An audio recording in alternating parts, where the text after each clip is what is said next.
तेरे कद के बराबर अब किसी का कद नहीं होगा।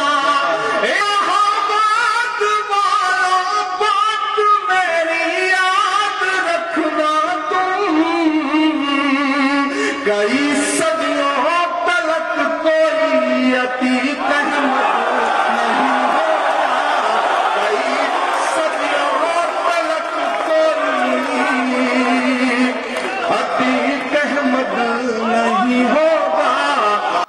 तेरे कद के बराबर अब किसी का कद नहीं होगा। इलाहाबाद वालों, बात मेरी याद रखना तो कई सदियों तलक कोई अतीक अहमद नहीं होगा। ये कसीदा अतीक अहमद की शान में पढ़ा गया था, जिसे सुनकर माफिया ने अपनी मूंछों पर ताव दिया था। जगह प्रयागराज की थी जहां माफिया की तूती बोलती थी। उसी प्रयागराज में अब अतीक के आतंक का खात्मा शुरू हो गया है। प्रयागराज पुलिस ने हाल ही में अतीक के चकिया में मौजूद दफ्तर में छापा मारा, जहां से एक पोस्टर बरामद हुआ है जिसने पुलिस की टेंशन को हाई कर दिया है।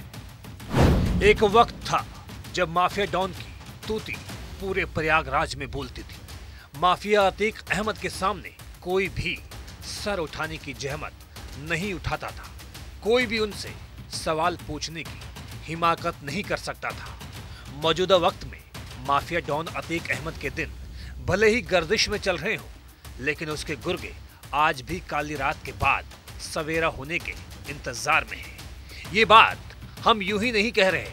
दरअसल प्रयागराज पुलिस ने 5 अभियुक्तों की निशानदेही से चकिया के टूटे हुए दफ्तर से एक रजिस्टर और 2 आईफोन्स के साथ एक आधार कार्ड बरामद किया है।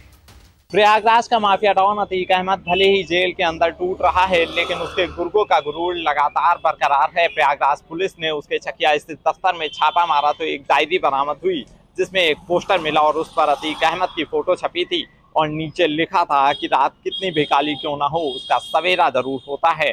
जिससे साफ जाहिर है कि अतीक अहमद की बसाई हुई जुर्म की दुनिया को फिर से जिंदा करने की कोशिश होगी।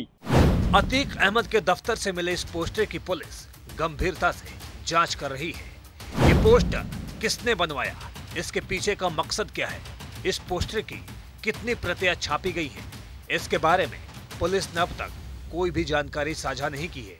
हालांकि सूत्रों से जानकारी मिली है कि रजिस्टर के अंदर कुछ प्रतियां रखी हैं। जिस रजिस्टर में ये पोस्टर रखे हुए हैं उसमें कुछ हिसाब किताब भी लिखा हुआ था। वहीं उमेश पाल हत्याकांड के बाद माफिया डॉन अतीक अहमद की पत्नी शाइस्ता परवीन भी फरार है।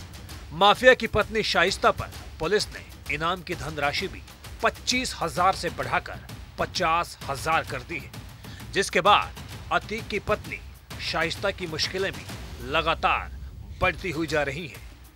अतीक अहमद और उसके समूचे परिवार पर कानून का शिकंजा लगातार कसता जा रहा है।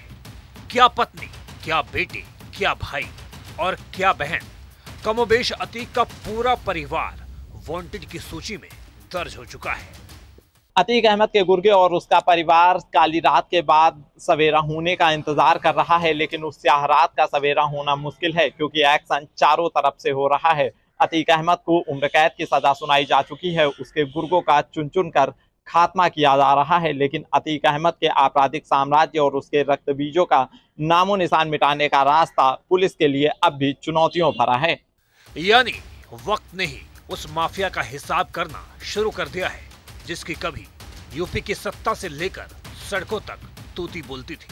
बस यही समझ लीजिए कि उसने अपने नाम का सिक्का नहीं चलाया, लेकिन वक्त ने अब इस माफिया के कर्मों का बही खाता खोल दिया है और वक्त हिसाब किताब है। 17 साल की उम्र में माफिया डॉन अतीक अहमद के खिलाफ पहला हत्या का मुकदमा दर्ज हुआ था। 20 साल की उम्र में अतीक अहमद ने अपनी गैंग बना ली। फिलहाल अतीक अहमद साबरमती जेल में बंद है और उसके खिलाफ लगातार कार्रवाइयों का दौर जारी है, जिससे उसकी 43 साल पुरानी सल्तनत हिली हुई है। लिहाजा उसके गुर्गे अपना अस्तित्व बचाने के लिए लगातार दहशत फैला रहे हैं। अतीक अहमद के गुर्गों का खौफ प्रयागराज की गलियों में अब भी बरकरार है, जिसके चलते डबल मर्डर केस के गवाह ने अपना घर तक छोड़ दिया। माफिया अतीक अहमद भले ही जेल के अंदर बैठकर अपने बुरे दिन गिन रहा हो, लेकिन उसके नाम का खौफ और गुर्गों का आतंक प्रयागराज में अभी भी बरकरार है। जिस तरीके से राजूपाल हत्याकांड के गवाह उमेश पाल अतीक अहमद के निशाने पर थे, उसी तरह साल 2016 में हुए अलकमा सुरजीत डबल मर्डर केस में पैरोकार साबिर हुसैन पर भी अतीक के खास गुर्गे असद ने अपने गुर्गों के साथ हमला किया था, जिसके बाद साबिर ने खुद को घर और परिवार से अलग कर लिया। Bureau report, PTC news, Uttar Pradesh.